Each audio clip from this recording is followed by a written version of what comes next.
안녕하세요. 김동섭입니다. 10월 16일 아침 시작하도록 하겠습니다. 오늘 새벽에 끝난 미국 시장은 혼조세 마감을 했는데요. 장 초반에는 아주 강력한 상승의 모습을 보이다가 주가가 좀 밀리는 다우의 모습이 있었고요. 롤러코스터를 상당히 좀 탄 하루였습니다. 미국 시장이 극도의 변동성을 보이는 이유는 뭐 여러 가지가 있는데요. 첫 번째는 처음에 상승했던 것은 은행의 강력한 실적이 투자 심리를 개선했다 이렇게 나오고 있는데요. 뱅크 오브 아메리카하고 모건스탠리 실적이 예상치를 완전히 상회하면서 다우가 굉장히 강했으면 46,690까지 갔었다가요. 또 밀렸습니다.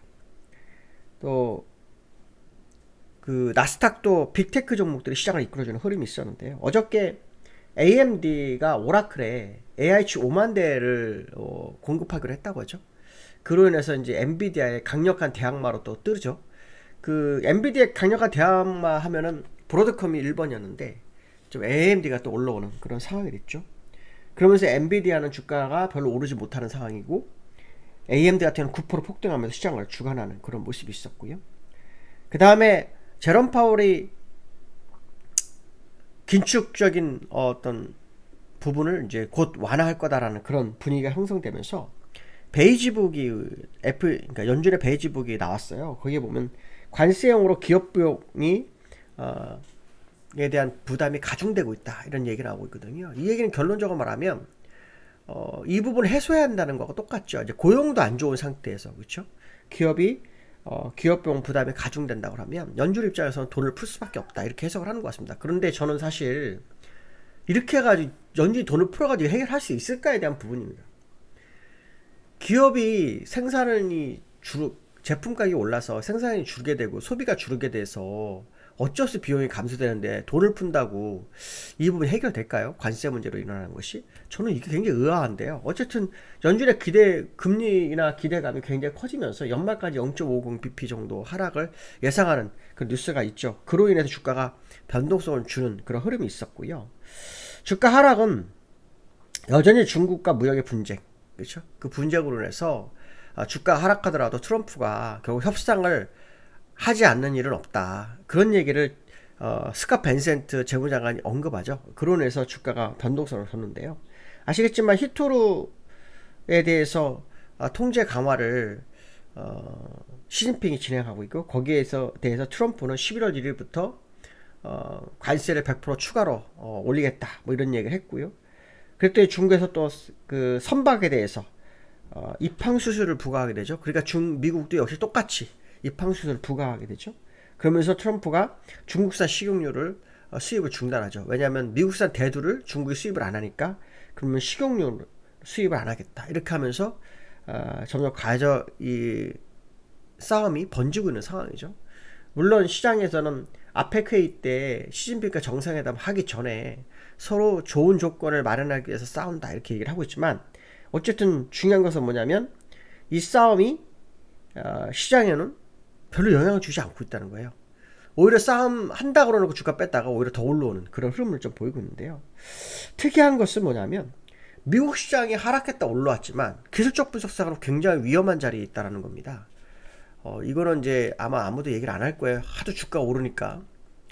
그치 현재 미국 시장은요. 다우와 나스닥이 5일선과 20일선이 데드크로스가 났어요.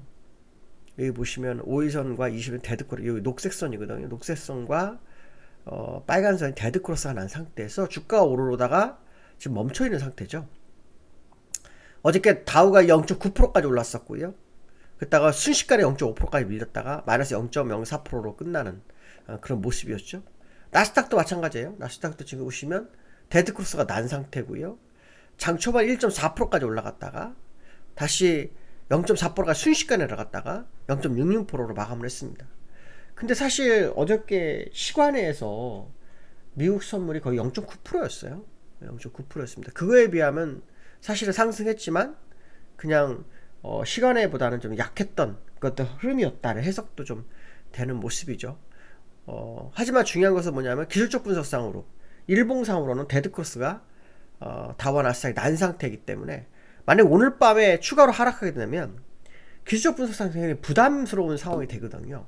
그러니까 어저께가 가장 중요했던 상황, 오늘 새벽이 가장 중요했던 상황인데 오늘 새벽에 일단 더 못 간 상태가 됐고, 그럼 오늘 만약에 밀려버리게 되면 확실하게 5일선 22선이 데드크로스 안 하면서 이평선이 다 누워버리거나 우하향으로 기울 수 있는 상황이 될 수 있거든요.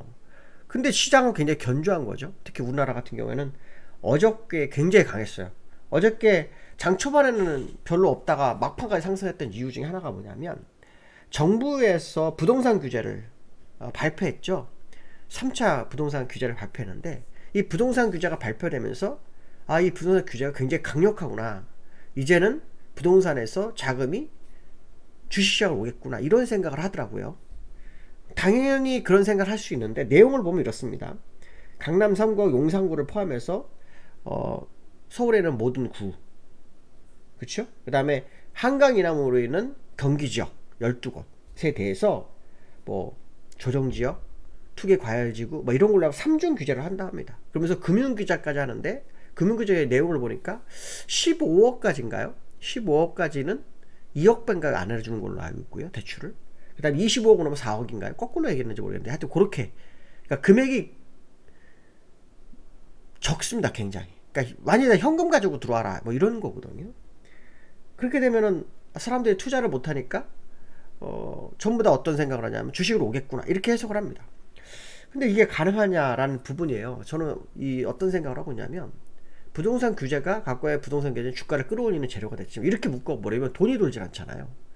돈이 돌지 않으면 시장을 올 수 있을까라는 의문점도 좀 들긴 하는데 어쨌든 뭐 시간이 두고 확인해 봐야 되는 거죠. 이건 뭐 정책에 대한 결과는 아무도 알 수 없는 거니까 좀 더 기다려 봐야 할 필요성인데 어쨌든 부동산 규제가 국내 시장을 이끌어줬는데 그로 인해서 우리나라 시장이 3650까지 올라가는 기염을 토했죠.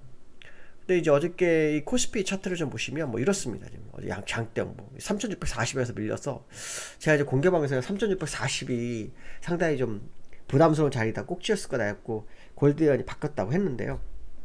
방향을 바꿨다 뭐 이런 얘기를 했는데 어저께 한 번 올라서 저도 사실은 굉장히 당황스러웠던 그런 상황입니다. 근데 이제 여기서 중요한 건 뭐냐면 미국 시장 우리나라 시장이 너무 차트의 키높이가 맞지가 않아요. 미국 시장은 데드크로스가 났는데 우리는 골드크로스가 난 후 계속 5일선과 20일선 정배열이잖아요. 그렇죠? 정배열의 상태. 그래서 미국 시장과 우리나라 시장의 어떤 차이점이 이런 부분에서 뭐 정책에 대한 부분에서 차이가 나고 있는 그런 상황이 있지만 기술적 분석상으로는 서로 키높이를 맞출 것을 생각해 본다 그러면 지금 국내 시장 굉장히 과한 거 아닌가 이런 해석이 좀 되는 부분이 있는데요. 어저께 규제가 발표되면서 이 수급을 보시면 기관이 샀어요. 기관이 8,200억. 근데 전날 기관이 9,600억을 매도하고 8,200억을 샀어요. 되게 이상한 매매랬거든요. 왜냐하면 9,600억하고 5,200억하고 6,700억 매도해서 시장을 눌렀던 외국이 기관이 여기 보시면 요거 세 개 누르고서 이걸 사가지고 올렸어요. 그러면 지금 어떤 상황입니까? 매도 금액만큼은 다 손해가는 거죠. 또 외국인도 보시면은 선물에서 이 움직임을 봤을 때 여기서부터 매도를 몇 조를 했어요. 그리고 어저께 한 5천억 사서 7천억 사가지고 끌어올리면 다 손해예요. 그래서 어저께 규제를 발표하면서 시장이 끌어올린 건 사실이지만 수급적으로는 전부 다 손실이라는 상태다. 이런 부분이 좀 되고 있고요. 또 개미들이 살 거라고 생각했는데 개미들은 오히려 팔았어요. 전날 샀고요. 어제는 팔았어요. 반등을 하니까. 그러니까 개미들이 굉장히 스마트해졌다는 표현이 맞는 거죠.